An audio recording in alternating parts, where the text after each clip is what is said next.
So our main goal or our main objective for today is discuss about normal distribution. Okay, what's the concept behind normal distribution?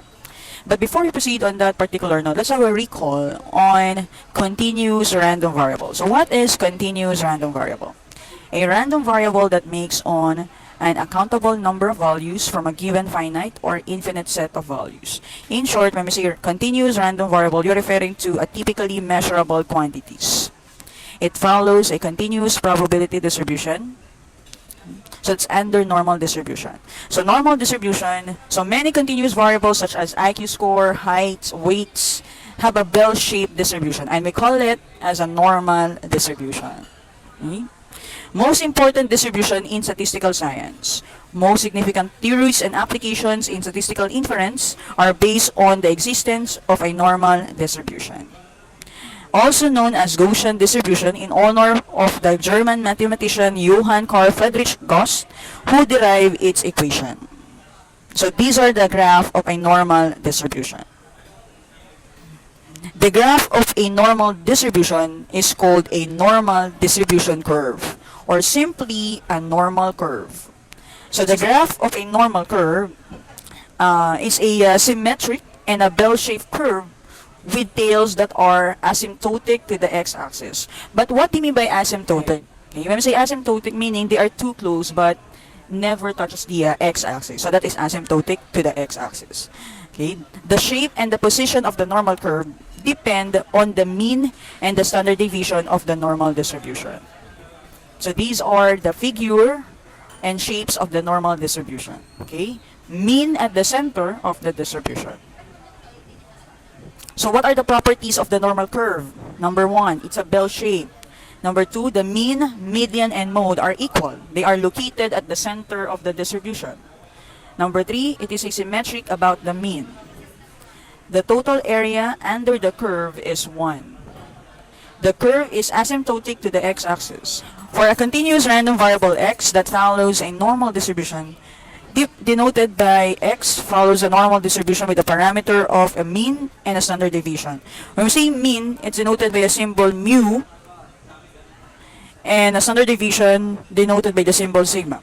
The probability density function is f of x is equal to 1 over the standard deviation multiplied by the square root of 2 pi multiplied by e raised to 1/2 multiplied by x minus the mean over the standard deviation raised to 2. Wherein x is greater than negative infinity but less than positive infinity. Same thing with the mean, must be greater than negative infinity, less than positive infinity. And the standard deviation must be greater than 0. Where the mu is the mean and the sigma is the standard deviation. Every normal curve, regardless of its mean and the standard deviation, conforms to the following empirical rule. About 68% of the area under the curve falls within one standard deviation of the mean. About 95% of the area under the curve falls within 2 standard deviation of the mean. And nearly the entire distribution, about 99.7% of the area under the curve falls within 3 standard deviation of the mean. So that is the empirical rule. A standard normal distribution is a normal distribution with a mean of 0 and a standard deviation of 1. The value under the curve indicate the proportion of area in each section. So for example, the area between the mean and 1 standard deviation above or below the mean is about 0.3413 or 34.13%. All normal distribution with mean, which is the mu, and the standard deviation, which is the sigma, can be transformed to the standard normal distribution using the formula for the standard score. We call it z-score. So the formula for the z-score is equal to x minus the mean over the standard deviation. When we say z-score, you're referring to the distance of the mean to its standard deviation. So if the standard deviation is 1, so the z-score from the mean to the standard deviation is 1. So the z-value or the z-score gives a number of standard deviation that a particular value of x is away from the mean, like what I said. The transformation from x to z assures that the desired area under the given normal curve n, which is the premise or the importance in normal distribution is the mean and the standard deviation is the same as the area under the standard normal distribution, which is 0 to 1. The area under the normal distribution curve is used to solve practical application problems, such as finding the percentage of adult women whose height is between 5 feet 4 inches and 5 feet 7 inches, or finding the probability that the new battery will last longer than 4 years. So we need the cumulative standard normal distribution or the Z table to find the area or the percentage or the probability of a particular problem. So what is cumulative standard normal distribution? When we say cumulative standard normal distribution, you're referring to the table of the cumulative distribution function of a standard normal curve, the table that reports the cumulative probability associated with a particular z-score. So how to use the table? Find the area to the left of z is equal to 1.25. So look up 1.2 in the first column and 0.05 on the top row. The intersection of the row and column selected is the desired value of the area. So the area to the left of z is equal 125 is 0.8944. So to find out, just go back to the table. So find the z value of 125. So steps in finding the area under the standard normal curve. First, draw the normal distribution curve and shade the area. Second, to find the area to the left of z value, look up the z value in the table and use the given area. To find the area to the right of a z value, look up the z value and subtract area from 1. To find the area between the two z values, look up the z values and subtract the corresponding areas. I will explain the steps as we go along to the given problem. Let's start with the problem number 1. Okay? Given the standard normal distribution, find the area to the left of z, which is equal to 2.06. Okay? First, according to the procedure, draw a normal curve. Normal curve. In the middle is 0, and then we do have positive z value to the right, and the negative z value to the left. So since the given is a positive z value, which is 2.06, and it's located to the right, so this is your z value. Okay? According to the given problem, find the area to the left of z, which is equal to 2.06. So this is your z value, 2.06. So find the area to the left. So here. Okay? So we need to look for this one. So how do you do that? So the probability or the area of z, which is equal to 2.06 to the left. Okay, so going to the left, which is, that will be z, is less than 2.06. So they are the same, right? Z is equal to, z is less than 2.06. That's the meaning of to the left of z equals 2.06. Okay, so what will be the area of this one? So using the table, okay, so look for 2.06. So you do have column and then row. So 2. So where is 2? 2 is here. Okay? And then 0.6. So 0.6. Here is 0.6. So find the intersection of 2 and 0.6. So this one. Okay? So since the graph or the shaded portion is to the left, so whatever the area, the given area in the table as is. So therefore, the area to the left of z is equal to 2.06, or simply z is less than 2.06 is equal to 0.9803. So that's the answer. That's the answer. Let's proceed now to the second example. Find the area to the right of z, which is equal to negative 1.19. So first, we need to draw a normal curve which is asymptotic to the x-axis. In the middle is 0, and in the right side, that will be your z value, positive z value, and on the left side, that will be negative z value. Okay? But since the given is z is equal to negative 1.19, the question is, where is negative 1.19 located? Obviously, since the given is negative, it should be located on the left of 0. So this is your negative 1.19. Okay? But the question is, find the area to the right of negative 1.19. So if this is your negative 1.19, so find the area to the right here. So that will be the area. So we need to look for this area. Okay? So since the area, we need to look for the area to the right of negative 1.19. So that will become 1 minus the area of this one. But how do we determine the area of negative 1.19? So get your table. So look for negative 1.19. Negative 1.19. So negative 1.19. So 1 and then 9. 1 and 9 here. So the intersection of negative 1.1 and 9, okay, yeah, that will be 0.1170. Okay, so the area of negative 1.19 using the table, using Z table, is 0.1170.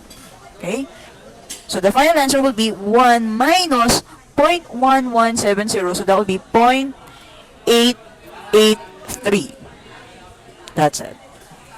Okay, next, letter C. Find the area, this time, find the area between Z is equal to 1.68 and Z is equal to negative 1.37. Okay, so how do we determine the area between 1.68 and negative 1.37? So same thing, draw a normal curve. Okay, so in the middle is 0, and then the positive Z value, which is 1.68, to the right, and the negative Z value, which is negative 1.37, to the left. So we need to determine the area between here. So how do we do that? First, find the area of 1.68 using the table. Okay, the area of 1.68. So 168. So 1 point and then 8 here.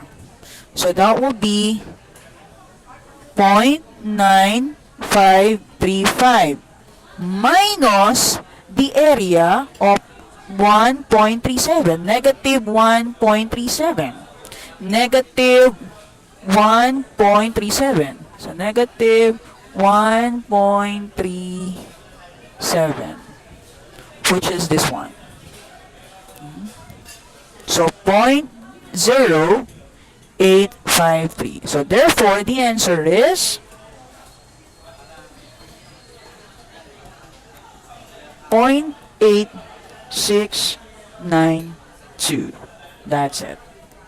Okay, that's our first example. Next, let's proceed now to the second example. So same thing, given a normal distribution with a mean 8 and a standard deviation, to find the area of the following. Okay, so how do we answer number 2?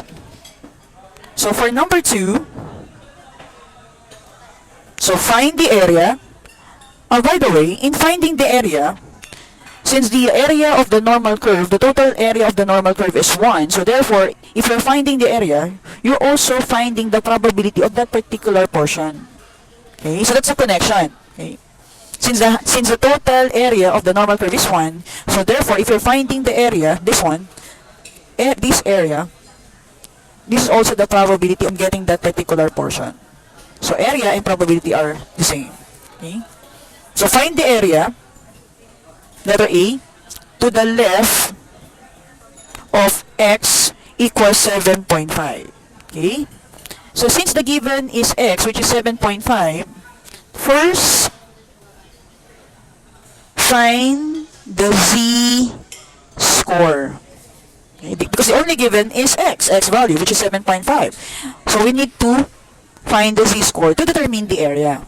Okay, so how do we solve for the z score? So z score is equal to x minus the mean, which is your mu, over standard deviation, or the sigma. Okay, so what's the value of x? That is 7.5 Since in the given, the mean is 8, and then the sigma or the standard deviation is 2. You just simply substitute. So 7.5 minus 8 over 2. So the z value is equal to negative 0.25. Okay, negative 0.25. So since we already have the value of z, we can now find the area. Okay, so how do we do that? So draw a normal curve. In the middle is 0.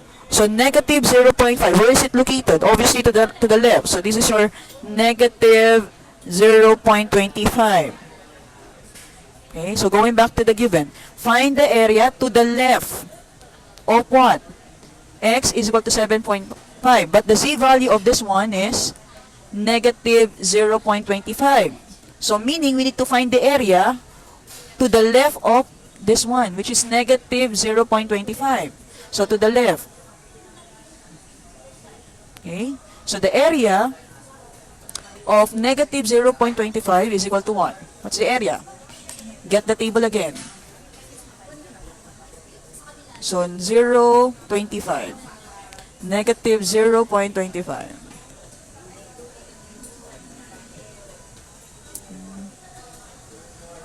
This one. So that will be 0.4013. That's it. Okay, so 0.4013. Okay, next, letter B. Find the area to the right this time. To the right of x equals 10. So to find the area, first we need to solve for z score or z value. So how do we solve for z score? So z is equal to x minus the mean over the standard deviation. So we have 10 minus the mean, which is 8, over 2. Okay. So that will become 1.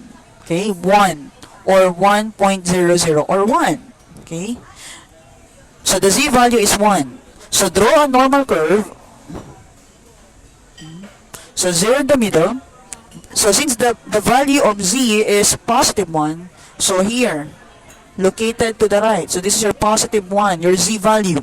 So according to the given, find the area to the right of x equals 10, which is your z value 1. Okay? So the z value of x equals 10 is 1. So here, so to the right of 1. So since it's to the right, so that will be 1 minus the area of this. So 1 minus the area, 1 minus the area of 1.0. So that will be 1 minus, so how do we get the area of 1.0? So get the table. So 1.0, 1.0 here. 1.0. So that will be 0.8413. So 1 minus 0.8413, that will be 0.1587. Okay? So that is finding the area to the right of x equals 10. Let's proceed now to the third given. So find the area between x equals 6.5 and x equals 9. Okay, remember that the given are mean, which is equal to 8, and a standard deviation, which is equal to 2. Okay, but we need to find the area between x equals 6.5 and x equals 9. So first and foremost, find the z value of this one, and then z value of x equals 9. So to solve for the z value, remember that z is equal to x minus the mean over the standard deviation. So what is your first z value? So 6.5 minus the mean, which is 8, over 2, and that will be negative 0.75. And then the second z value, this time, we're using x equals 9. So that would be 9 minus 8 divided by 2, which is equal to, okay, using the calculator, so 9 minus 8 divided by 2, that will be 0.5. Okay? Then what's next? Draw a normal curve. So we have 0 in the middle, and then we have 0.5 to the right, and negative 0.75 to the left. Okay? So our main goal is to find the area between the two. So this one. So how do we do that?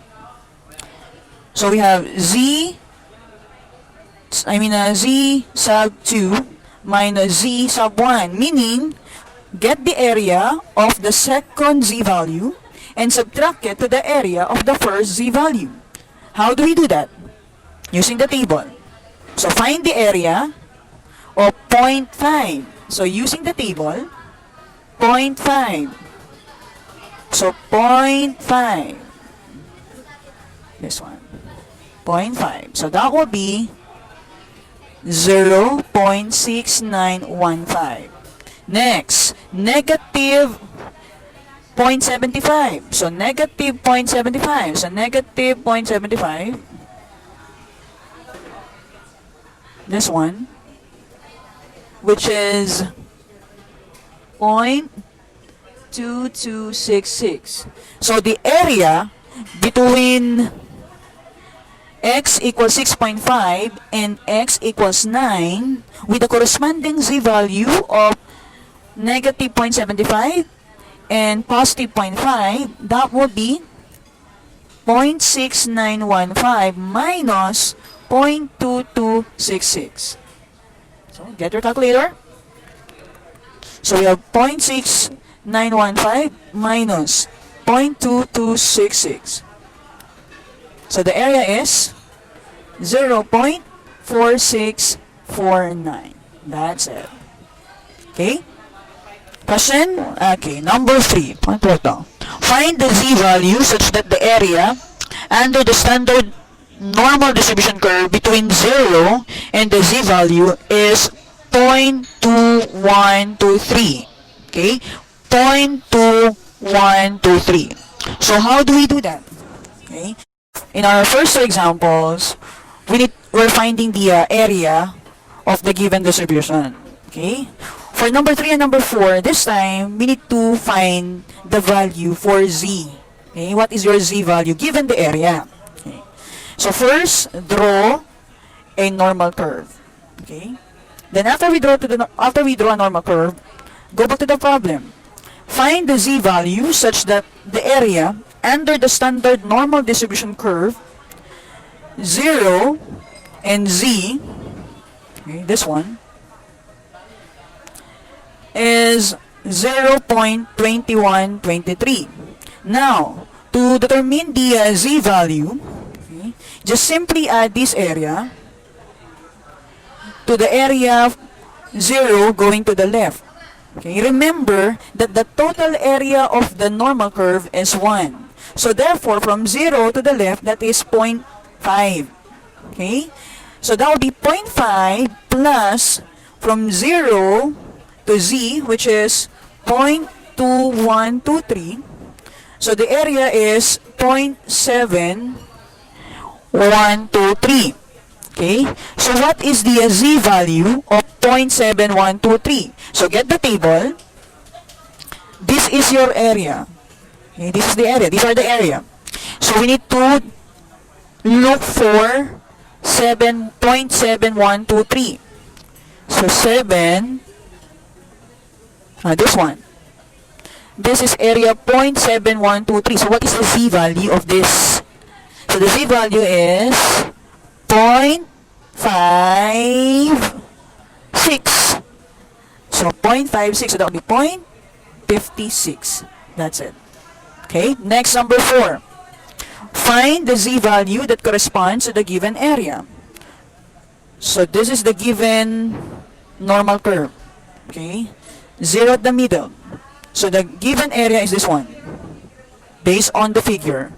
This one is 0.239. So since the shaded portion is going to the right, so to solve the z-value, to determine the z-value, first you need to subtract it by 1 because the shaded portion is going to the right. So 1 minus this area, 0.0239. Okay, so get your calculator and then you subtract it. So 1 minus 0.0239. So that will be 0.9761. Okay, so what is the z-value of 0.9761? So the z-value of this one, get your table again, look for 0.9761. 0.9761, this one, 0.9761. So that will be 1.98. So that will be 1.98. That's it.